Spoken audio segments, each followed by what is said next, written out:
Close the Gap was a critical partner in my decision to run for the Assembly seat. I had just run for a special congressional seat, didn't win, got close, and I had to contemplate whether I was going to run again so quickly, so soon in another special. And I attended a conference here in Sacramento where I got to listen from some legislators as to what their experiences were, and actually got to talk to the Close the Gap staff and partners and realized that I could and that I should run again.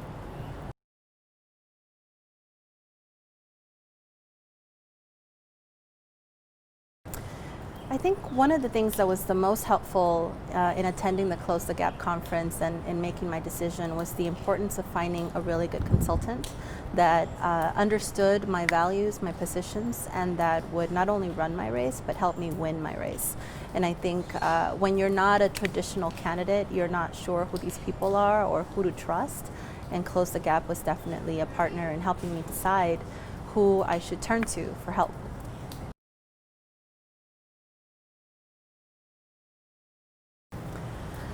I think, one thing that I reflect on that surprised me and continues to kind of make me still think is you never know who's going to support you, and sometimes people that you think are going to be with you 100% are sometimes the ones that criticize you the most, and you have to learn how to let go of that. And so for me, it was a lesson of trying to understand who I was in the space where I was running in, and learning at the same time that there's a whole other group of people that could be inspired and encouraged by you running, and that sometimes the traditional folks that you think would support you may not, and that's okay. And you get to build a new base of people that will support you.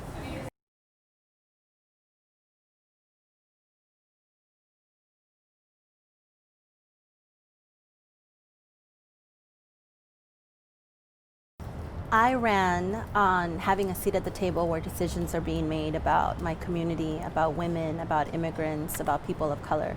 And the first week that I was here is when the federal administration made a decision to end TPS status for Salvadorians across our country. I'm Salvadorian American. There are 50,000 Salvadorians that live in California, and alongside Assemblymember Miguel Santiago from my neighboring district, we put together a proposal to put $10 million aside for temporary relief status folks for legal services across our state. It's currently in the process, but it's one of the first things that I did, and I think that speaks power about what we're trying to do and the influence that we have here in the state legislature.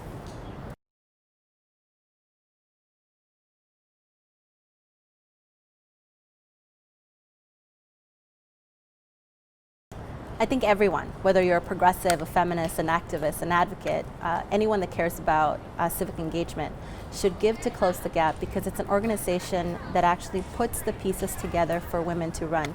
A lot of folks say run for office, but they don't tell you the back end of what you need, how much money you need to fundraise, who your consultants need to be, who the power players are. Close the Gap is about actually connecting all of these dots. And especially if you're a first-time candidate, if you're a woman of color, our biggest barrier to running is even believing that we can, and that we can raise the money to actually have a viable campaign.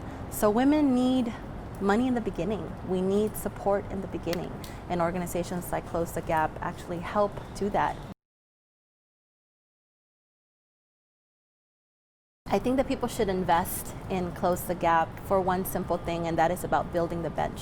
People think about elected officials on the federal level, but how do we get there is the question. And so whether it's on a local city council, school board, or even the state legislature, which is where I am, we're building the bench of women and progressive women that could run for higher office at another date and time. And so that's why this is important, because it's not just about the office up here, it's about all the little steps that we need to take to actually be able to run on a large scale. And so people need to support the idea of building the bench for women.